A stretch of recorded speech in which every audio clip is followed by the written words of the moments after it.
Hi friends, welcome to Sriranga's kitchen.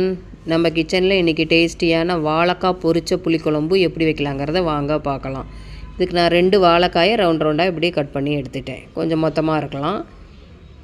1/4 table spoon மஞ்சள்தூள், 1 table spoon மிளகாய்த்தூள், 1/2 table spoon உப்பு சேர்த்து நல்லா கலந்து விடுங்க. இது ஊற வைக்கணும்னு அவசியம் இல்லை. மசாலாலாம் இதில் வாழைக்காயில் படுற மாதிரி நல்லா பிரட்டி விடுங்க. ஒரு பேனில் 4 டேபிள் ஸ்பூன் எண்ணெய் விட்டுட்டேன். வாழைக்காயை இதிலேயே சேர்த்துக்கலாம். நல்லா 2 பக்கெட்டு திருப்பி விடுங்க.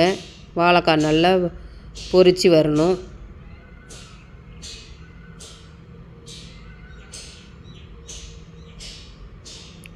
வாழைக்காய் நல்லா வெந்துருச்சு.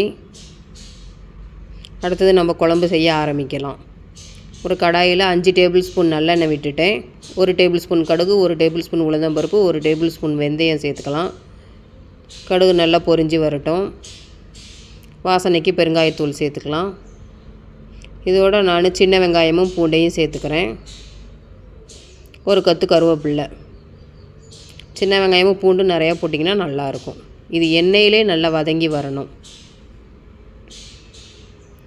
1/4 டேபிள் ஸ்பூன் மஞ்சள் தூள், 1 டேபிள் ஸ்பூன் மிளகாய்த்தூள், குழம்புக்கு தேவையான அளவு உப்பு சேர்த்துக்கோங்க. ஏற்கனவே வாழைக்காயில் மிளகாத்தூள் போட்டிருக்கோம். உங்களுக்கு தேவையான அளவு மிளகாத்தூள் சேர்த்துக்கோங்க. ஒரு பெரிய நெல்லிக்காய் சைஸ் புளியை கரைச்சி இதிலே சேர்த்துட்டேன். புளி நல்லா கொதித்து வந்துருச்சு. அதில் ஒரு மூடி தேங்காயும் ஜீரகமும் அரைச்சி இதில் பேஸ்ட்டாக அரைச்சி இதில் சேர்த்துக்கோங்க. மிக்ஸி ஜாரை கழுவி கொஞ்சம் தண்ணி சேர்த்து விட்டுக்கோங்க. நல்லா கலந்து விடுங்க. குழம்பு ஒரு கொதி வரட்டும். மூடி போட்டு மூடி வச்சுருங்க.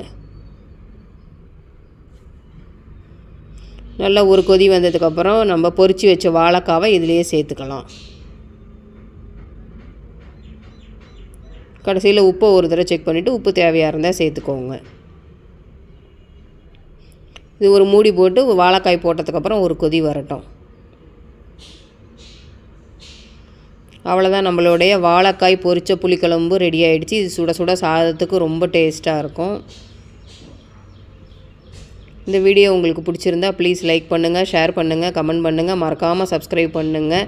பெல் ஐக்கான் ஆல் பட்டனை கிளிக் பண்ணுங்கள். Thank you for